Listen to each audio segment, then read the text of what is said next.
So hello guys and welcome to Tech Tricks tutorial. Today we're going to talk about how to change password in Pokemon Go. It's a step-by-step guide to follow easily, and don't forget to hit the like and subscribe button. So let's get right into it. So basically, to change password here in Pokemon Go, it's either you're linked with your Facebook, your Apple ID, or your Google account.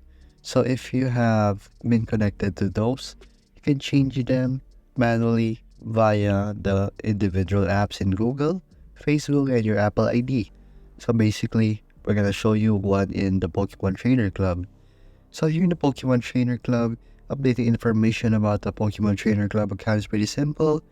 You can see here that you can change your email, password, and screen name. So all you have to do is log into their website and go to your PokemonClub.com. So there you can change your email or change your password. As you can see here, there's a change password button, and you all you have to do is add your current password and then you add your new password. Then after that, you confirm your new password and confirm you're not a robot. Then it will be officially changed with the click of a button right here. So that's all you have to do to change your password in Pokemon Go.